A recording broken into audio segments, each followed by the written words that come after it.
No vídeo de hoje eu vou te mostrar todos os acessórios que vêm junto com a Singer Start 1306. São exatamente os mesmos acessórios que vêm junto com a M1605 e com a M1505.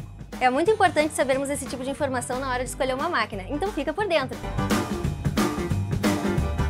Meu nome é Andy Pierina, sejam bem-vindos ao meu canal! Os acessórios que vêm junto com a máquina são o abridor de casa e pincel de limpeza, são 2 em 1, 3 agulhas extras tamanho padrão 90/14, 3 bobinas altas de plástico, 2 rodelinhas de feltro para proteger o porta-retrós de possíveis arranhões, sapatilha de uso geral, sapatilha para pôr zíper e a sapatilha para fazer casa de botão, a chapa isoladora de dentes, que é o que usamos para pregar botões, fazer cerzidos, que é o nome certo para tapar buracos de tecido, e quilting livre, que é uma técnica usada para acolchoar alguma peça, fazendo isso com costura livre, com o ponto reto, como se fosse o desenho livre da costura. Uma pequena chave de fenda para trocar a agulha, abrir os parafusos quando for fazer a manutenção da máquina e esse lado menor para ajustar a caixa de bobina. Aproveite para guardar os seus acessórios na caixa de acessórios, que é também uma extensão de base removível. Quando retiramos a extensão de base, a máquina fica ideal para fazer costuras circulares, como punho, manga, barra de calça. Agora, sem a extensão de base encaixada, temos acesso à caixa de bobina, que é feita de metal.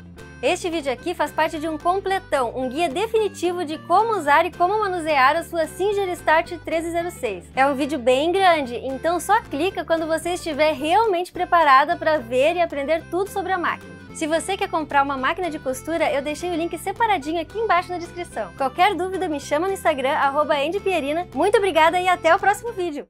Eu criei um canal no Telegram e lá eu vou colocar tudo que eu descobrir no mundo da costura. Vocês estão convidadas!